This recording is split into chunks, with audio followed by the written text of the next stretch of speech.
For those of you who have not attended the BBG Gallup Research Series, we work our best to get you in and out of here in an hour. We've got 3 presenters this morning, and then we'll have some time for questions at the end. We're pleased to be partnered with the Broadcasting Board of Governors as we continue our monthly series on topical research findings from various countries around the world. This effort is in support of BBG's mission to inform, engage, and connect people around the world in support of freedom and democracy. Today we'll take a look at new research from Indonesia, the largest market for U.S. international broadcasting. Our next event on November 8th will focus on Russia. Mr. Bruce Sherman, the Director of Strategy and Development, unfortunately is unable to join us. He's traveling in Asia, but he does wish you all well this morning and regrets that he can't be here. He had the opportunity just this past week of pre-briefing the U.S. mission in Jakarta on some of these research findings. Let me begin by introducing my colleague from the Broadcasting Board of Governors, Leah Ermarth, who is the research manager for BBG. Since 2009, she has managed the agency's global research program, ensuring its support of BBG strategies and programming priorities, including its efforts in Indonesia. Prior to joining the BBG, Leah worked for 15 years to provide research, evaluation, and planning services to federally funded programs in media, education, and economic development around the world, during which time she oversaw more than 70 survey and other projects in countries from Africa and Asia. She holds an MA in Cultural Anthropology from the University of California, Davis. Please join me in welcoming Ms. Leah Ermarth. Really, I'm just here to welcome you and to thank you on behalf of the Broadcasting Board of Governors for coming to this event. As Chris was saying, my boss, the Director of Strategy and Development, was just in Indonesia, and the embassy will be providing the presentation today via link to all of the embassy's local media contacts in Indonesia, so we're going international. As you all know, Indonesia is a critically important market for BBG, indeed the United States, for reasons I do not need to lay out here for all of you. You know as well as I do.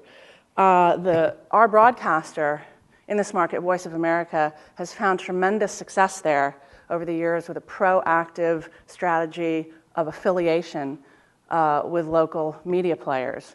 But there's also a lot of challenges, and we've just completed a survey there.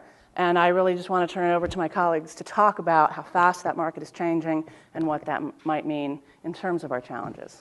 Thanks.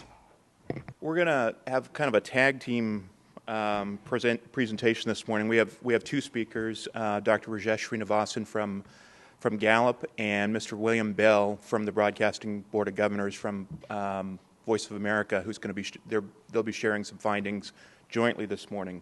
So I'm going to introduce them both. They're going to run through their presentation, then we'll have some time for questions at the end.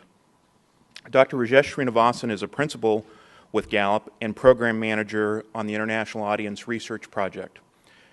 He directs the World Poll. Additionally, he directs the World Poll across Asia and the Middle East and provides technical leadership on the global effort. World Poll is the largest available source of key world data, providing access to the voices, hearts, and minds of citizens in more than 150 countries and areas around the world.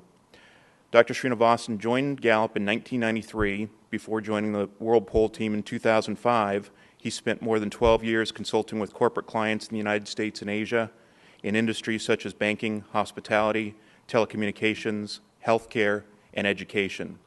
His Ph.D. is from the University of Southern California in economics.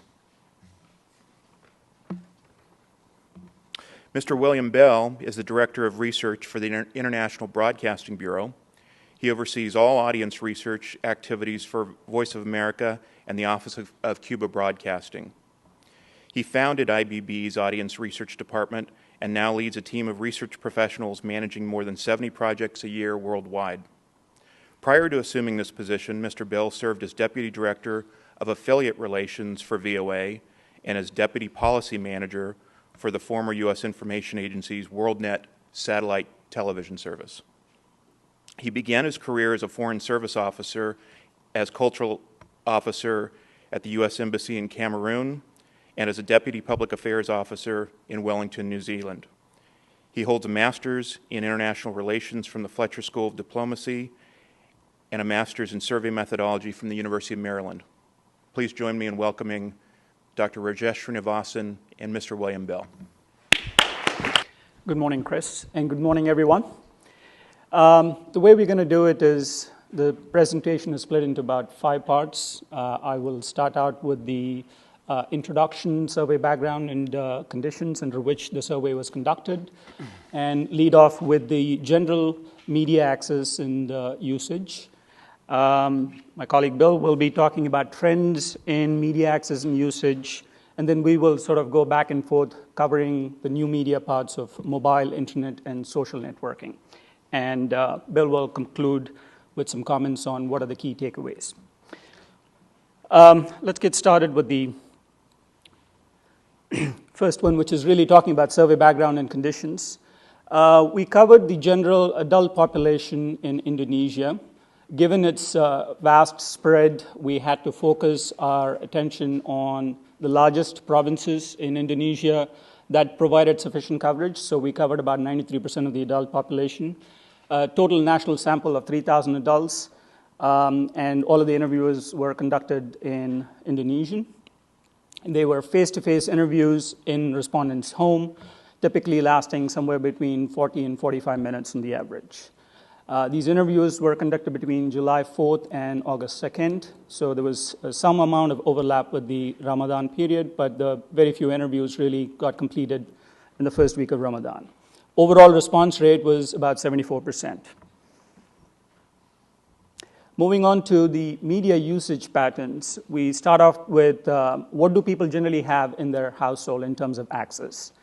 Not surprisingly, television dominates the media platform that people mostly have at home. Virtually everybody has a television, working television in their household, followed by mobile phones, particularly if you're talking about mobile phones in the household, not necessarily personally, but having access to a mobile phone in the house. 81% of individuals said they have access to a mobile phone. And in urban areas, it's certainly coming very close to saturation point. 90% say they have access to a mobile phone. Computers are certainly there, but perhaps not as large as one would have expected, but clearly it's increasing. 16% of individuals say they have access to a computer. In urban areas, 1 in 4 say they have access to a computer. Radio, surprisingly, is still showing up in terms of access, and as we will see later on, in terms of usage, certainly is suffering. If you look at what people use on a daily basis for accessing news, television continues to dominate. 87% of the total population say they consume news on a daily basis through television. Friends and family, getting news and information from friends and family seems to be very popular there. About 4 in 10 say they get the information from friends and family, and a very similar number say through SMS as a medium. So clearly one of the interesting facets of the new media penetration in Indonesia. Radio, as I mentioned earlier on, even though access to radio is pretty high, or at least 40% of the people say they have access, only 11% say they listen to news via radio on a regular basis. Internet is about 9%. One would be surprised to see that internet is about at the same level as what radio is. And social networking, once again, is very high. I mean, it's increasing and is at about 1 in 10 say they have getting regular access to news through social networking sites. If you break it down by demographics, not surprisingly, when it comes to new media of internet or social networking and even SMS, clearly it's highly correlated with age, which is the younger the people are more likely to be using SMS for accessing news. Likewise, the more educated, more likely to be using either the internet or the social networking sites for getting regular news information. When we ask the question, which stations, publications, or sites would people be accessing, would they consider to be the most important source of information? Very surprisingly, we found that the top 10 mentions, when you aggregate across 3 possible choices that people could give, we found that the top 10 choices all resulted in TV stations, and they're all domestic TV stations. There are some differences by urban-rural, but largely, with the exception of a couple of television channels, they are about the same equally in both urban and rural. How do people access the television signal? Vast majority get their television signal through antenna, terrestrial antenna. However, if you look at rural areas, clearly there is a predisposition towards more satellite reception. And interestingly, when you look at the satellite reception across regions, we find that there are specific regions within the country where satellite dishes are far more prevalent. For example, Sumatra and Sulawesi and Kalimantan, we see more than half of the people say they get their television signal through satellite dishes. Rajesh mentioned a minute ago the downward trends in radio usage. And as you can see here, in the past couple of years, there's been about a 10-point drop in those who say they've used radio in the past week to get news. This is certainly not a phenomenon unique to Indonesia, but it's quite striking nevertheless. You can even see a drop of a similar order of magnitude even in the number of people who say they have a radio set in the household, which is quite striking as well. So radio seems to be on the decline as a news source in Indonesia. In contrast, we see a very sharp increase in access to various kinds of new and digital media equipment. You can see in the green line on top an upward swing in the number of people having mobile phones. Again, nothing unique to Indonesia there, but we're reaching penetration levels that are very, very high in that country, and a pretty sharp increase as well in the number of people who say they have access to internet and who have a computer in the household. And you'll see in a minute, of course, the usage rates are even higher than the access rates in the household because of mobile phones and other out-of-home phenomena. But note in particular the very, very sharp rise in reported internet access from 5% in 2011 to 17% in 2012, a pretty remarkable upward shift in a relatively short period of time, and very much driven by the mobile phone phenomenon and the use of mobiles for internet access. Looking at the usage figures, you can see up on top, this is a little bit different than the previous statistic. This figure at the top of the graph shows personal ownership of mobile. Previously, we were looking at household access to mobile. We're now at the point where 2/3 of Indonesians say that they themselves own a mobile phone that they carry with them, use on a regular basis. That really is the number that's of interest to us as communicators, because that's the potential audience that can be reached on an ongoing and regular basis through the mobile platform. Down below, you can see the past week usage figures for internet and Facebook. Not surprisingly, as in many countries, those two track each other almost 100%. We're now up to over a fifth of the population accessing the internet, accessing Facebook. And what you can see here is that for many people, Facebook and internet are actually synonymous. People get on the web so they can access Facebook, be in communication with their friends and family, and so on. So those numbers typically track each other very closely, as we see in this case. When one looks at the trends by urbanicity, one of the striking phenomena in Indonesia is that, unlike a number of other countries we've studied, the growth of new media is not confined to the large urban centers. It's very much happening on a national basis, even in rural areas as well. This chart breaks out the growth in ownership of mobile phones in urban and rural areas. You can see an upward trend in both. So this is not just a big city issue in Indonesia, it's a national phenomenon. And the same is true, even a bit more surprisingly, with respect to internet usage. You see a magnitude of increase in rural areas down below in the green line, almost as great as in the urban areas. And once again, we think this is largely due to the spread of mobiles with internet capability.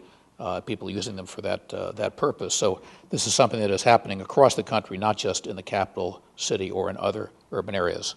And speaking of mobile, Rajesh will pick up again and talk a bit more about that platform.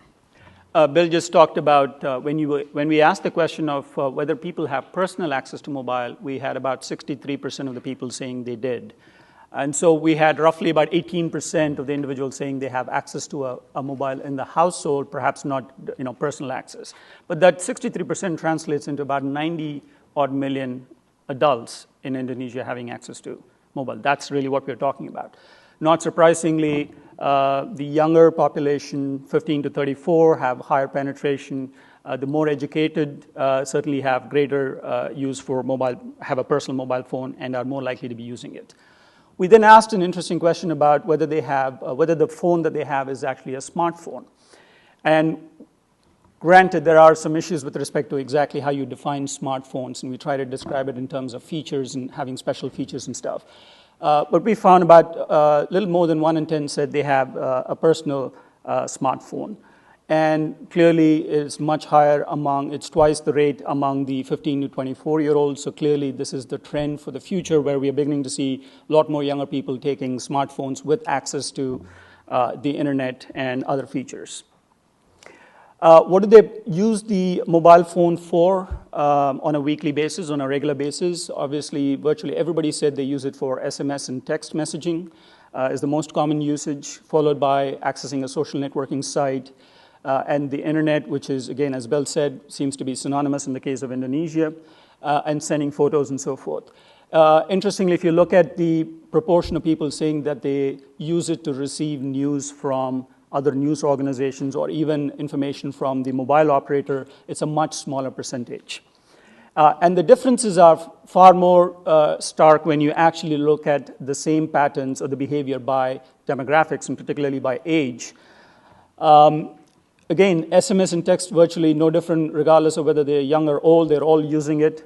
But however, when you look at new media, especially social networking and accessing the internet, clearly it's a much more, still remains largely a young phenomena. The under 30 are the ones who are using it a lot more than the over 30. Interestingly, again, there is very little difference when you look at it by what do they receive news from other news organizations or from mobile operators and so forth. I mean, again, I stress that point simply because it is an opportunity. It is very nascent right now, and there is a huge potential. And we asked one interesting question here. So if somebody, what kind of information would they like to receive through SMS if they didn't have to pay for it? And here are the top 6 mentions that we heard. And it's largely revolves around news, both domestic and international, as well as health. Surprisingly, compared to some other markets, we didn't find sports coming up in the top. So we've already seen some data along these lines. This chart shows you the correlation, I should say inverse correlation, between age and internet use. And you might expect to see higher usage among youth. That doesn't happen to be the case in many countries that we study, at least not so dramatically. But in the case of Indonesia, the relationship between age and internet use is very dramatic indeed. If one looks at the over 35 and up, for example, you can see internet use is very, very low, whereas in the younger, the under 25 age group, half the population is using the internet on a weekly basis now. So it's a pretty dramatic correlation there. And of course, these are the people who are going to be in the mainstream of Indonesian society in coming years. So we'll be seeing really massive use of internet across the country and across population groups in the future. When we look at the same phenomenon by urbanicity, once again, the usage is highest in the large urban areas, but it is by no means confined to those. Usage rates are not at all insignificant. Even in rural parts of the country, more than 10% of the population now say that they are accessing the internet, at least on a weekly basis. And as one might expect by education, there's a very, very strong correlation there with the most educated being extremely heavy internet users. Almost 3/4 of those with the university education now are using the internet at least on a weekly basis. Another interesting way of analyzing the data is to break out members of our sample by the intensity with which they consume news and to look at internet consumption among those different groups. So we asked people in the questionnaire, how often do you check the news? Is it every hour or more? 2 or 3 times a day, only once a day, less often, and so on. And you can see going to the left of this chart, those who consume news most frequently, that is hourly or more, are the most likely to say they use the internet on a daily basis to consume news. So there's a very strong correlation between intensity of news consumption and use of the internet. So internet is very much a news phenomenon, not just a phenomenon for entertainment or other non-news purposes in Indonesia. Interestingly, when we ask people what they do on the internet, a very, very large portion of them say they use the internet to find out the latest news. This is a bigger number than we see in many countries in which we do research. And then the next category of usage is to find out information about a specific topic. So once again, we see the internet used very much for utilitarian purposes, for informational, news-gathering purposes, and then you can see other kinds of usage, most of which are pretty substantial, going down to the right here, audio, video, blogging, and so on, all with significant followings among internet users in Indonesia. We asked people as well where they use the internet, and you can see here the breakdown between people who say they use the internet at home, at work, at an internet cafe, at the university or at a school, or in any location via a mobile device. As in many countries, access to the internet in Indonesia started out primarily in internet cafes.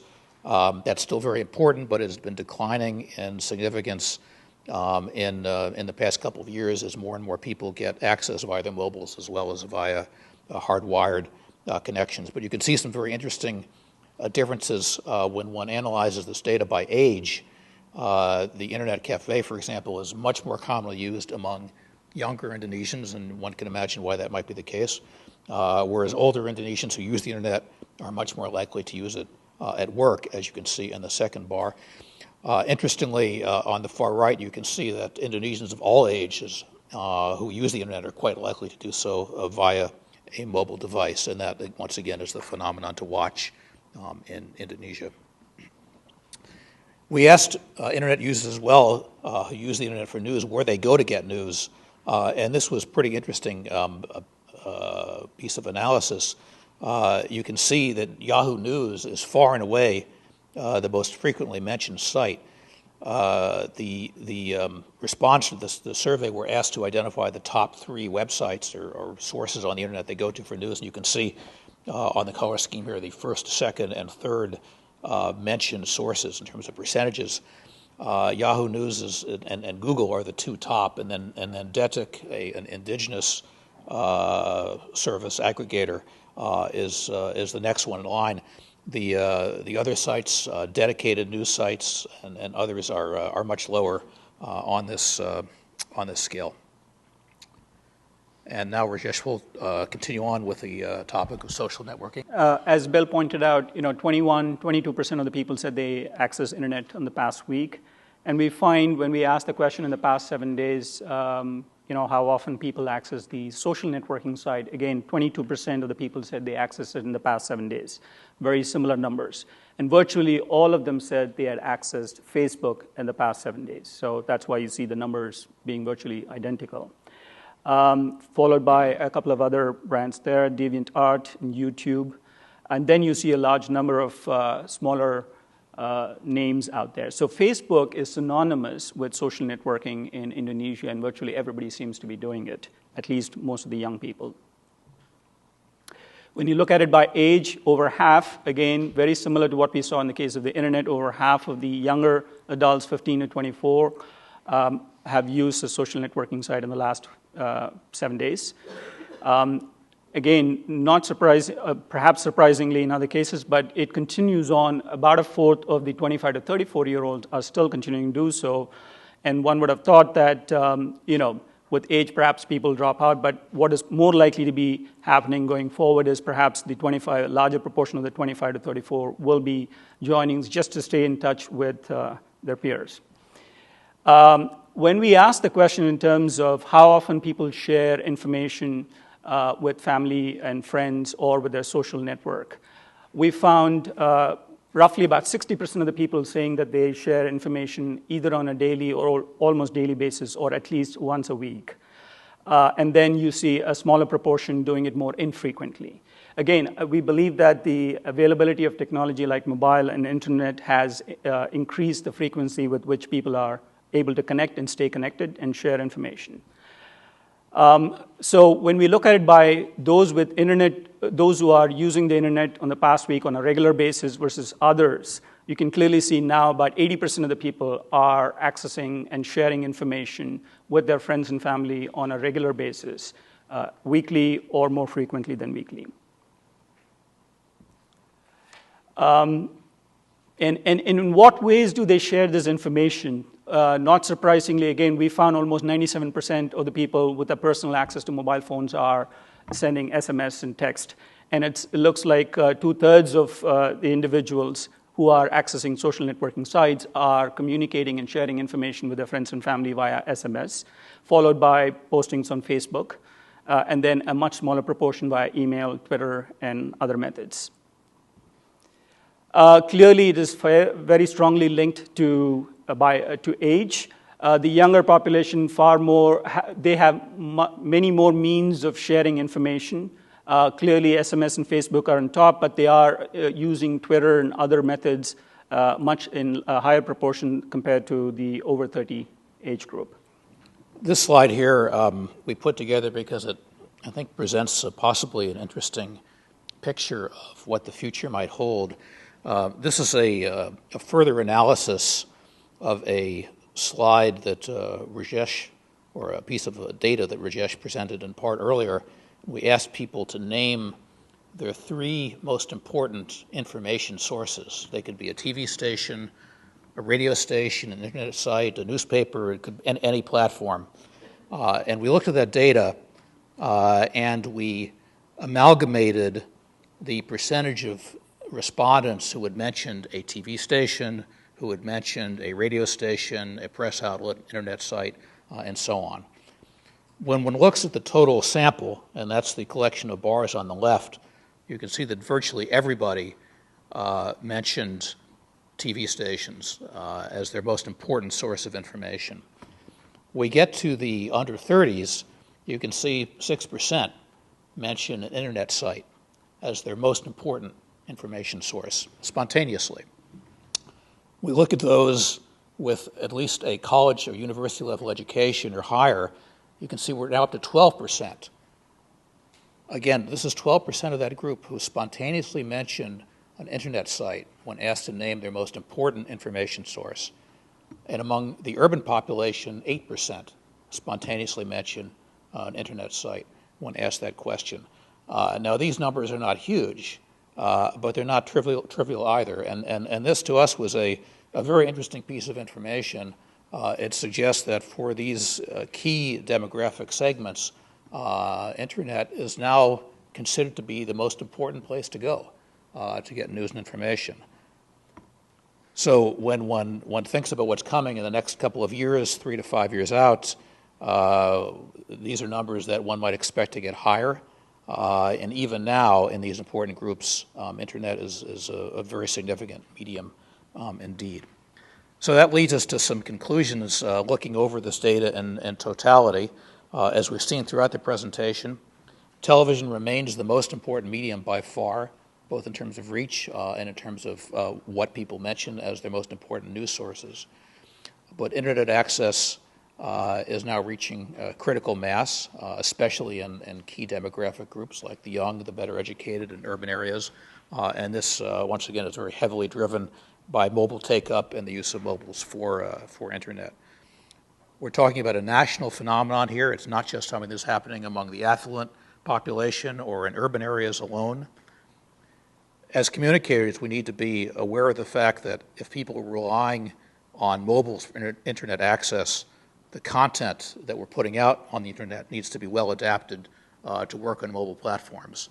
And that's not something that everybody in the internet world takes cognizance of, but it's very important if one wants to reach people via that medium in Indonesia. Any communication strategy in Indonesia has to take into account the very large and growing role of social media, especially among the young. That's only going to get bigger. And finally, the data that we're looking at today really represents only the beginning or the early stages of a phenomenon that will only grow and become more important in characterizing the Indonesian media environment in the future. So we came back and had this meeting in 5 years' time. Many of the charts we showed you today would look very different in an upward direction. Thank you, and I think we have some time for questions. Okay, we've got some time for questions. My colleagues are walking around the room with microphones, so just raise your hand and they'll move over towards you. I just ask that you state your name and your organization, and we'll go from here. In the back there. Good morning, Lisa Carroll. Great presentation. I'm with SRA International. Just a couple of questions. Was there any research done around which is considered most credible, just generally? And on slide 7, where you're getting your news from, it talks about, pardon the dangling preposition there, the friends and family or SMS. Are they interrelated to a certain degree? Is most of that friends and family generation of news, do we know if it's coming from SMS or is it just chatter, between human beings? How much of it is it linked to the technology? Bill, you want to take that? Yeah, to take the second part of the question first, those asking about friends and family and SMS, they're kind of messy response categories, if you will. Obviously, there's a relationship between them. SMSs go back and forth between individuals. And I should say as well that when we ask people about news, the definition of news varies quite a bit depending on the respondent you're talking to. It could be the news that a relative just had a kid, or there's a traffic jam down the street. So this isn't necessarily the kind of hard news that we necessarily think of in the news business. So I think those two categories merge together pretty closely. With respect to trust and credibility, could you be a little more specific in your question? I don't know. I'm not sure the essence of the research if it was driving at that. So we would be speculating, I guess. But how often do we tend to believe something we get from a friend or a family member through a text versus what we might hear on television? And I like the comment about hard news. I wish we could find it somewhere. Anyway. Yes. Sorry. Go ahead, Bill. No, that's an interesting question. We have on occasion asked about trust in different platforms. We've generally found that to be a difficult question to analyze because there are obviously lots of different sources on different platforms for which the trust varies considerably. We do ask in our research about the level of credibility of specific media outlets, both domestic and international, but that refers to those outlets and not the platforms per se. Lisa, one of the things we do have, we did an event earlier this year on media confidence, and I could certainly get that data to you on not just Indonesia, but worldwide views about confidence in local media. Right here.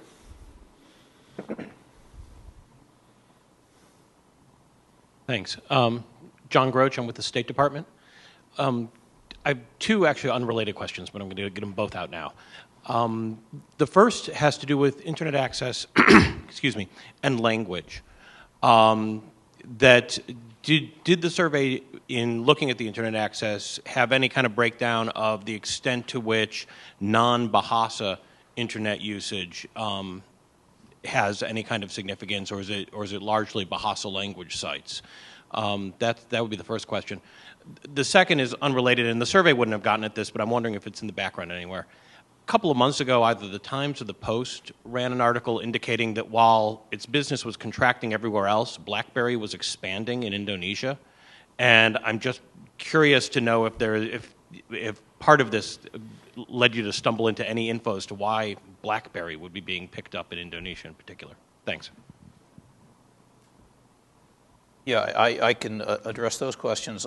We did ask about the language people use on the internet, and I don't have that data here, but my recollection is that, of course, 80 to 90% were using the web and Bahasa, but about a quarter of internet users were also accessing websites in English.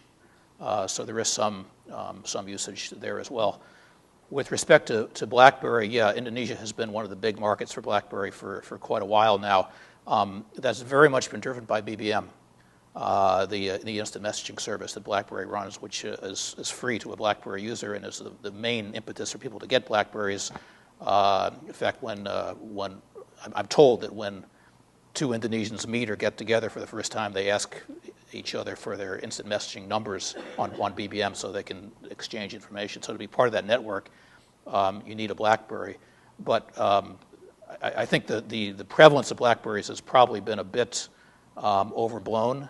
Indonesia, even though it's a big market, it's a big country, if one looks at some of the public analytics data that are available from various sources, and in fact, BlackBerries represent a relatively small share of the overall mobile market in Indonesia. Next question, right here.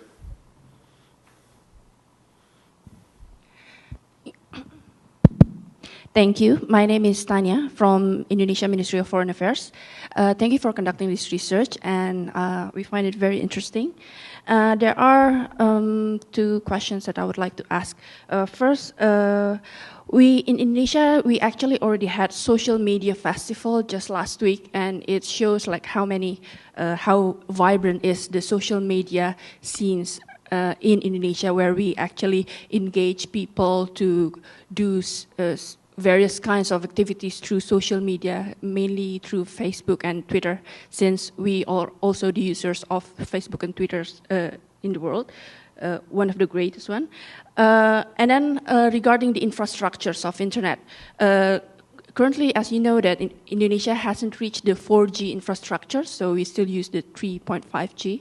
And also, there are vibrant, dynamic debates regarding the content of the internet sites, which several parties want to block the internet contents, which is controversial, like porn sites or other controversial sites. In your research, you mentioned that any communication strategy should take into account. What are your perspective or recommendation regarding the infrastructure, the internet infrastructure, which probably relevantly not as advanced as in our neighboring countries like Singapore or Malaysia? And also, what is your perspective regarding the dynamic social conditions in Indonesia, where actually the content of internet sites still going on the debates, such as the blocking of porn sites or other controversial sites? And also, I would like to ask whether you mentioned that internet access and the usage of internet sources for news is actually reaching the critical mass. Is it going to overtake televisions as one of the most important and large medium to get news sites, news sources by the people? Thank you. Bill, you got all that? Yeah. We should invite you up to the podium here. Yeah, if I could maybe take those in order. I think you referred to the level of technological infrastructure in Indonesia and the impact that has on communication strategies. Is that accurate? Yeah. Well, it's certainly true that as you say, 4G has not been introduced yet in Indonesia, but Indonesians have been quite adept at using existing technology, at doing all kinds of things that we saw in the data on the web. So the continuing advance of more sophisticated mobile technology will only drive those phenomenon further. So we see a bright future in Indonesia in terms of usage of mobile in particular for all kinds of internet-related phenomena. And I would note, by the way, that the growth of 3G in Indonesia was much faster than in many countries, although, of course, that's now yesterday's technology. With respect to social issues in the internet, I can't really comment on that. That's beyond the bounds of what we do. We're obviously aware that there are many controversies in quite a few countries about what's on various websites and the extent to which government should be involved in censoring or monitoring those. But that's really not an issue that I'm competent to talk about here. You spoke about the possible impact of the internet on television. I think we're Sorry? Could you repeat? To overtake. To overtake. Well, you know, as mentioned in that last slide, in certain population groups that already may be happening. If 12% of those who are university educated mentioned a website as their most important source of information, that suggests that the internet for that group has already become at least as important as TV.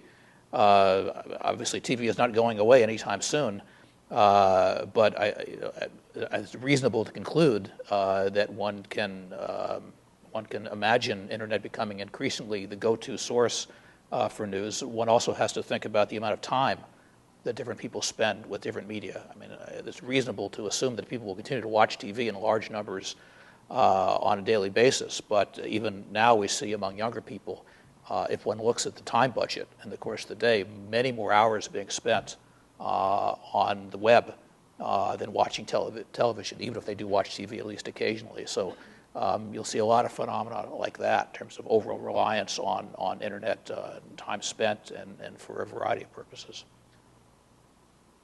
Okay, next question. In the back?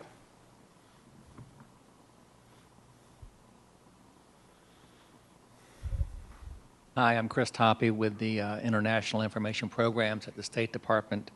On slide 29, you have a bar there for post a comment to a blog. In this definition, is Facebook considered a blog? And does this number seem high or low compared to other countries?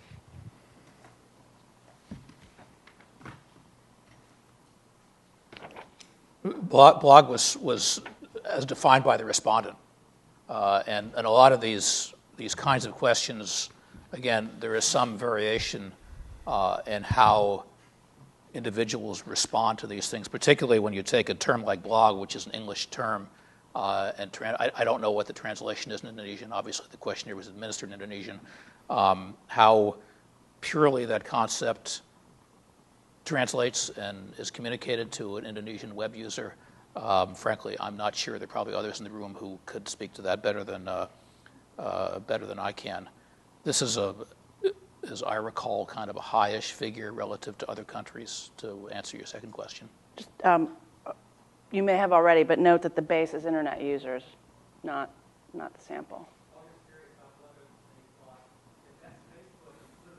Right. That number is fine, but if that is like Blogspot, I think it's high, just personally, but I don't know.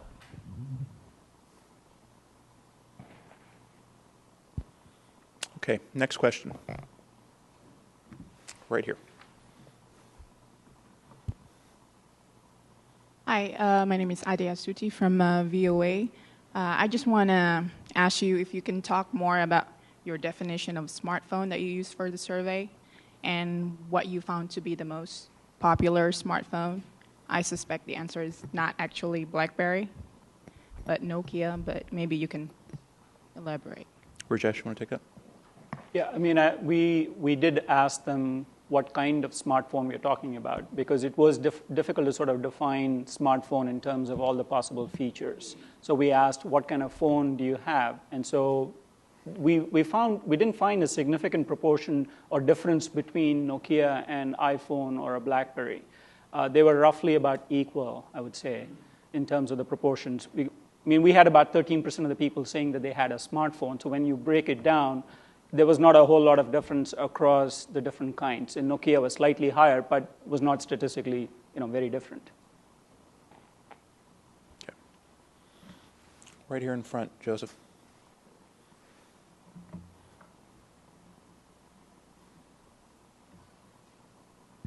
Hi, my name is Sarah Snyder. I was interested by that question about minorities, and I believe there's something like 300 plus languages in Indonesia. I wonder if there are implications for inclusion or exclusion with the rise of the use of the mobile phone if people don't really have access to it in a language that they understand, where knowledge is power, and if power is continuing to one or two, people groups.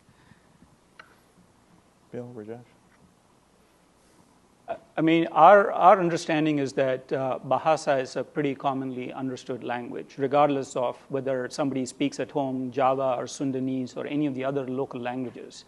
So that has become a predominant means through which even television and other programming is happening across the country and reaching a vast majority of the people in the country. So to the extent that it still is a viable medium to reach the minorities, I would say it makes it easier for communicators and broadcasters to continue to use that language. Okay, next question, right here. Thank you. My name is Haris Wijaya from Medan, North Sumatra. I found out two mistakes in this paper. First is in this paper, Bali, NTB, and TNN. It's not TNN, but NTT, stands for Nusa Tenggara Timur. Right. Sorry. The first mistake. And then the second one is on the page 31. It's not kapanigi.com, it's kapanlagi.com. Page 31. And I have the answer for page 23, sports scores, only 48%, because the answer is because gambling is illegal in Indonesia, so people don't like to watch the sports score. Thank you. That's it. Thanks. Thank you. Okay, right here. Hi, Woody Demitz, I'm retired BBG staff. Just a question about the basic demographics of what we were looking at. I was looking for it, but I didn't find it. What are the urban-rural breaks of the population so that we can sort of compare percentages a little better? And second is, back in the day, we had a certain definition of what rural is, and I'm just wondering what it is considered now. I mean, how rural does rural have to be different from the urban folk? Rajesh, want to take that? The urban-rural definitions are provided by the government. So based on the lowest level being either a block, which would be an urban area, versus a village, which would be a rural area. So it is actually based on the census definition. We do not impose any other definition on top of it. So it's possible, based on the latest census, that an area which was defined as rural is becoming more urbanized. You could very well see that. Our proportions are roughly about 40-60. 40% is urban, about 60% is rural, as far as Indonesia is concerned. Okay. Right here. Norm? Hi, I'm Norm Goodman from the Indonesian service at VOA. I'm fascinated by page 22. And I guess the question is, it says 31% of young people are listening to radio on their mobile phones. Is there hope for radio through the use of mobile phones based on this finding? I mean, it's more than the number of people who send or received emails, for instance. The other question on the same slide is, does anybody use their phone to talk? I mean, you don't show it at all here. And while I've got the microphone, let me ask you one more question on page 8. It seems to me the story here is SMS. SMS is arguably the second most important medium after TV. I don't count friends and family as a medium unless you define it, because friends and family may be communicating versus via SMS, maybe communicating via Facebook, via email, over the telephone. I mean, that's a source, but it's not a medium unless you specify it as a conversation face to face. All right. But SMS seems to be the big story here. And then you have to ask, okay, what's happening on SMS? And you do sort of answer that later on, but okay. Bill, you want to take that? Yeah, I'll take that in reverse order.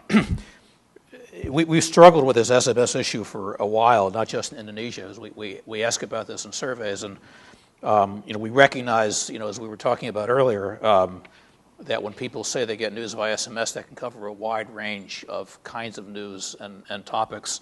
not all of which are necessarily the same as what we think of in this context when we're talking about news. So I would be a little bit cautious about concluding that SMS is as important as it looks in this chart when we're talking about consumption of what we might think of as hard news.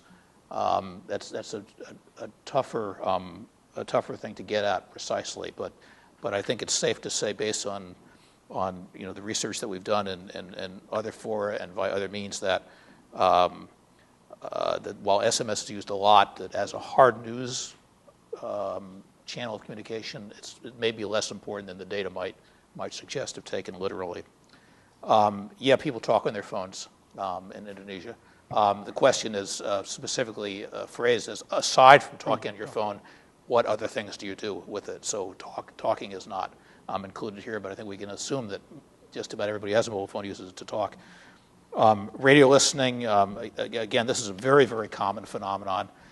Virtually every phone these days, even the cheapest ones, has an FM chip embedded, so people can use the phone as a radio. And what that means now is that people are carrying a radio in their pocket all day long. As opposed to in the past, when you had to have a separate dedicated radio with you or be within the ambit of a radio to listen. That's not always the case. So yeah, the use of mobiles with FM chips to listen to radio is, we think, maybe giving a shot in the arm to the radio business in a lot of places. We see this in a number of other Asian countries in particular as well. Whether it's going to cause a dramatic increase in listening is hard to say at this point, but it's certainly a significant phenomenon, and for younger people is probably the predominant way they listen to the radio these days. Okay. We've got time for one final question. Ms. Carroll.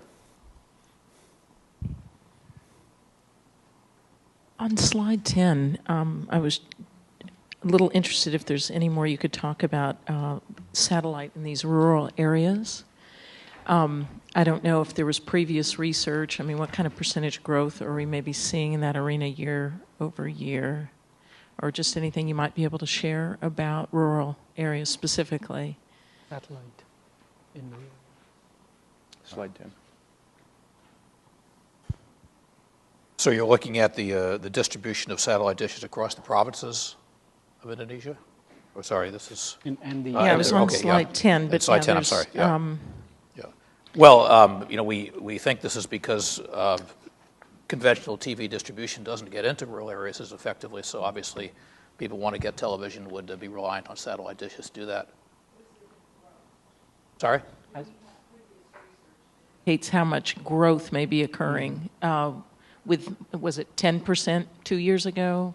We have the research. We don't have it here, but satellite dishes, because of the geography of Indonesia, were in use. They're long before they were in quite a few other countries in the region. It's the only way to get to many parts of the country, of course. Okay. We got you in and out of here in 1 hour. I'd like to give a nice round of applause to our presenters.